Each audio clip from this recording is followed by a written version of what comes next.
Alors on part d'abord d'une position de référence qui est en fait la position, je dirais, à la perte de balle.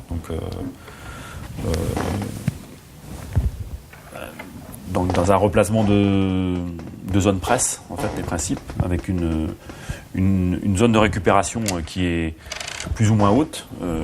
Disons qu'en position haute, on a la défense à 4-5 mètres de la ligne médiane pour avoir un petit peu de recul quand même par rapport à la ligne du hors-jeu. Et puis ensuite un milieu de terrain disposé à ce que j'appelle 12 mètres, mais enfin c'est entre 10 et 15 mètres devant. Et donc les deux attaquants positionnés également à une douzaine de mètres, donc devant les milieux de terrain. Donc ça c'est la position de base, de replacement du bloc, à définir déjà au départ, et ensuite évidemment en fonction du déroulement de la rencontre aussi, être capable de s'adapter. En position basse, on va resserrer les intervalles, on va resserrer les lignes, évidemment, avec une couverture latérale qui sera aussi différente. On va avoir un resserrement des distances entre les joueurs en fonction de la proximité de son but.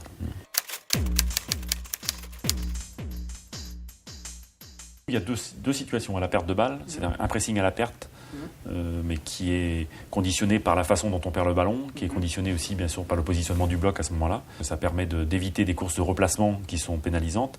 Ça permet de remettre tout de suite la pression sur l'adversaire. Mais le pressing à la perte, ça se fait que dans des situations bien précises. Il faut déjà avoir bien sûr une maîtrise. Sinon, donc la base de la récupération, c'est une zone presse, donc avec une zone de récupération qui est la plus haute possible, je dirais, d'une façon générale, même si après on peut s'adapter en fonction des matchs et des adversaires. Donc voilà la position du bloc. On ne cherche pas à récupérer le ballon au-delà de la zone de récupération. L'objectif, c'est de contrôler les espaces entre les lignes et ensuite d'avoir un cadrage et un système de couverture qui permettent à la fois de contrôler le porteur du ballon et de fermer les lignes de passe. Chaque joueur a à gérer l'espace qui est situé devant lui. Donc ça, ce qui permet d'avoir une spontanéité dans la sortie. C'est-à-dire que si vous avez l'espace à gérer derrière et devant, il y a une perte de spontanéité et donc dans le cadrage, il y aura les dixièmes qui manquera aussi pour l'efficacité. On peut imaginer un adversaire avec le ballon, un adversaire ici.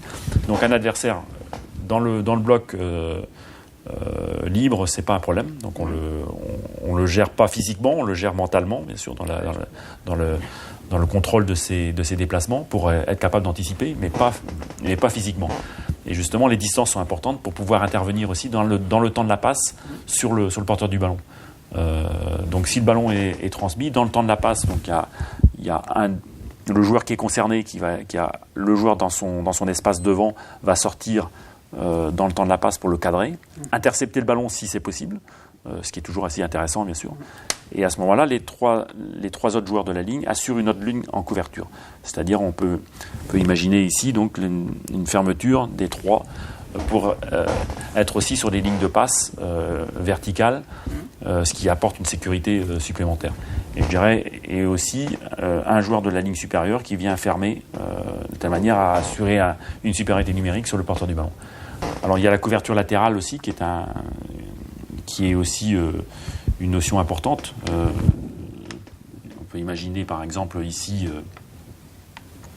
une passe sur le latéral, et donc là on va avoir dans le temps de la passe également l'extérieur qui va remonter au niveau des attaquants, donc une convergence évidemment des joueurs côté ballon, et avec chaque ligne qui va s'orienter en oblique de telle manière à assurer une couverture latérale pour fermer des angles de passe toujours, et avec bien sûr cette oblique qui est moindre au niveau de la ligne défensive pour s'appuyer sur le hors-jeu.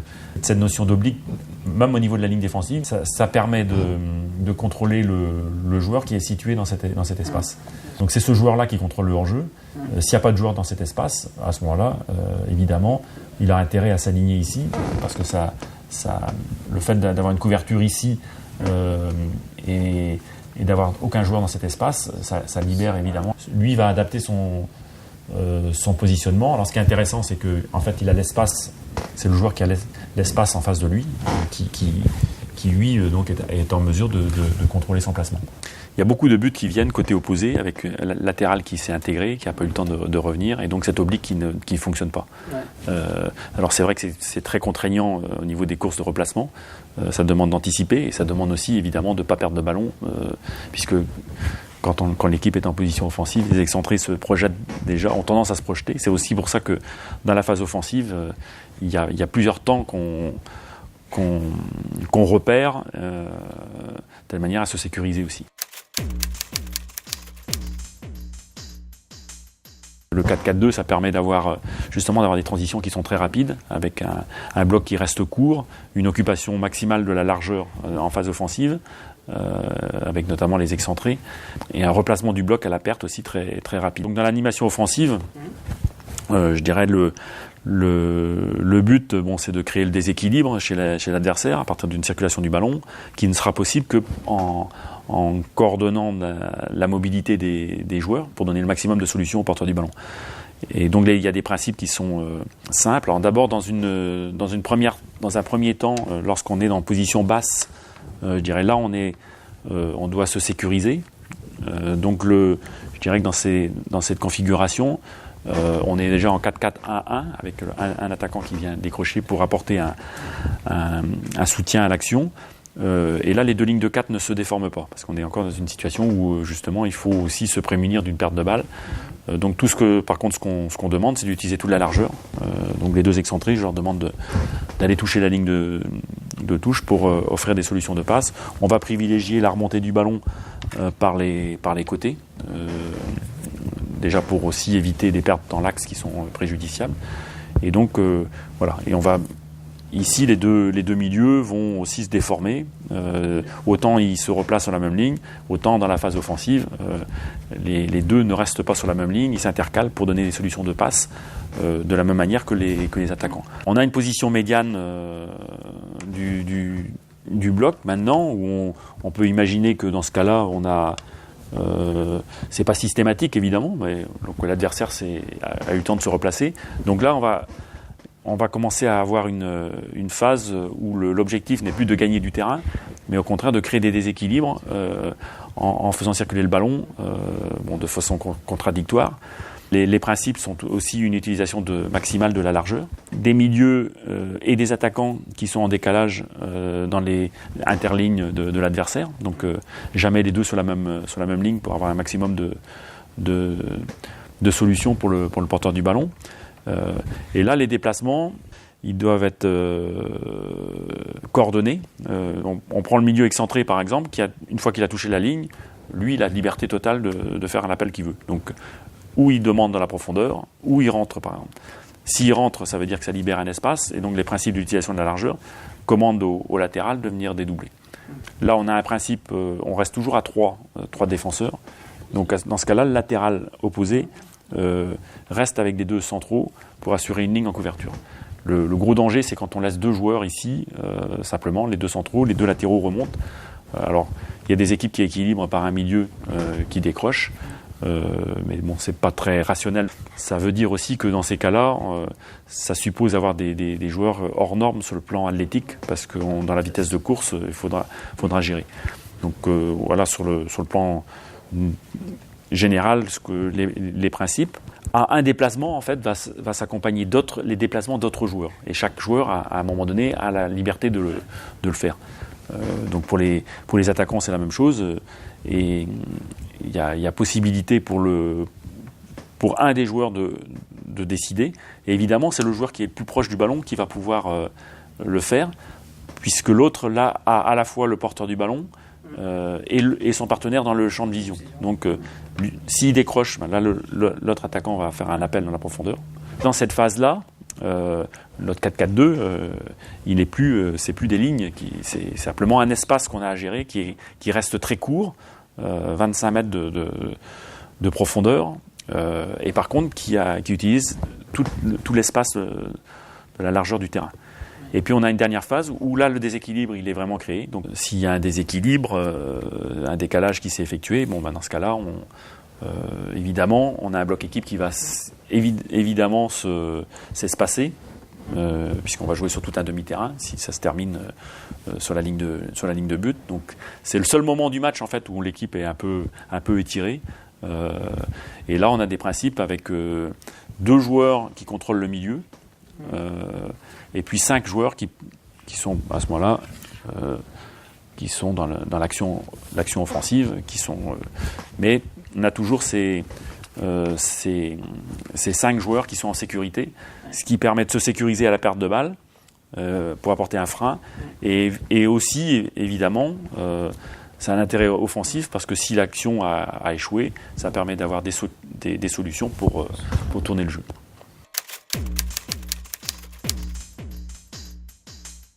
Là, on passe à un replacement, soit un pressing à la perte si c'est possible, sinon un replacement haut, qui est d'autant plus intéressant justement à le faire haut, que les courses de replacement sont plus courtes et donc le temps aussi de replacement plus rapide pour reconstituer le bloc.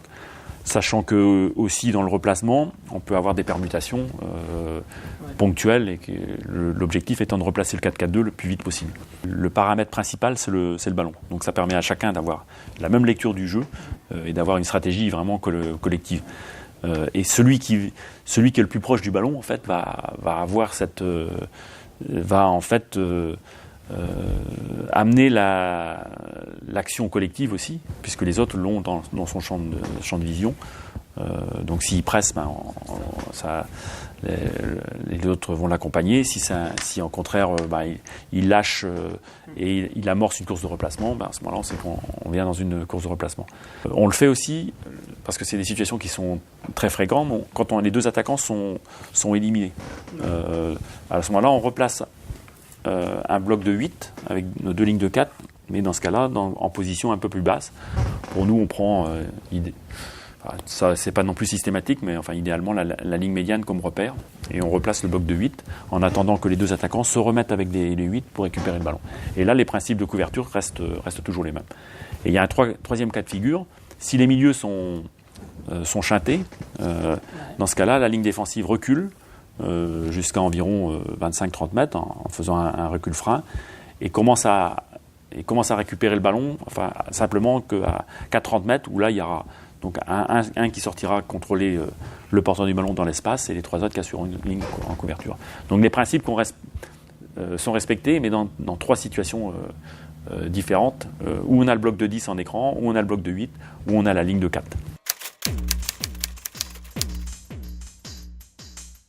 Avec ces principes d'organisation, on peut avoir des joueurs complètement différents, dans des profils différents. Je pense notamment aux excentrés, où ça peut être des anciens ailiers, par exemple, des joueurs de débordement, qui vont, eux, même simplement dans un déplacement, privilégier des courses verticales dans l'espace, voire dans des actions individuelles des courses de percussion.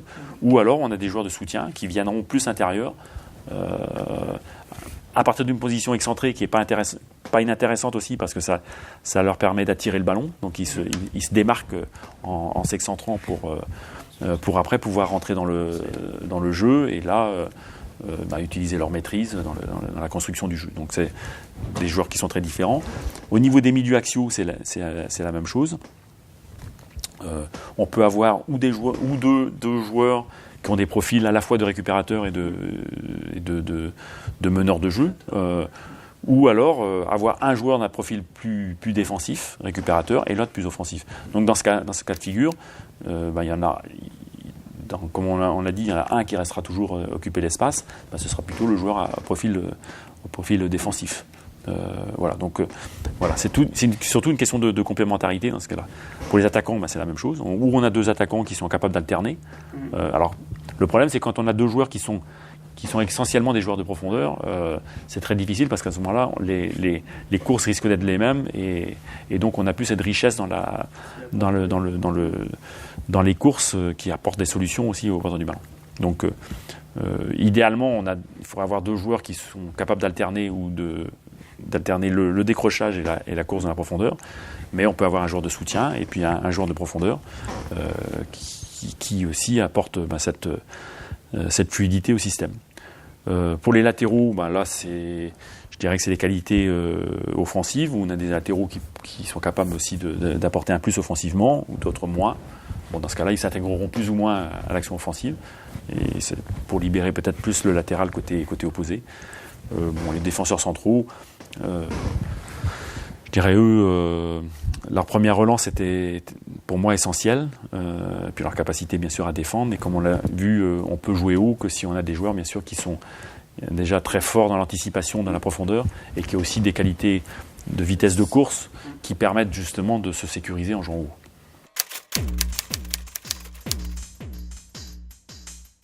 Quand on a une équipe peut-être qui reste cloisonnée dans un 4-4-2, dans un positionnement défensif alors qu'elle est en position offensive. C'est-à-dire que là, beaucoup de gens imaginent que le 4-4-2, voilà, on reste comme ça avec le ballon. Et en étant réaliste, c'est impossible. Donc il faut qu'il y ait cette animation, évidemment, qui reste à la fois rigoureuse en termes d'occupation d'espace, mais qui soit très riche pour apporter quelque chose. Parce que sinon, évidemment, on peut avoir des problèmes. Notamment ici, on a souvent ce problème-là, c'est-à-dire cet espace à gérer offensivement.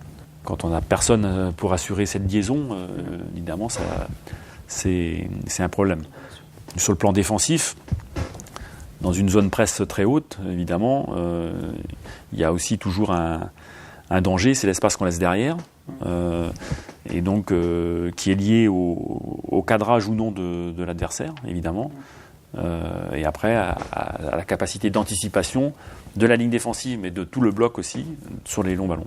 Puisqu'il faut que dans ce cas-là, si le porteur n'est pas cadré, tout le bloc décroche dans le même temps, de telle manière à contrôler les espaces en permanence sur des ballons profonds.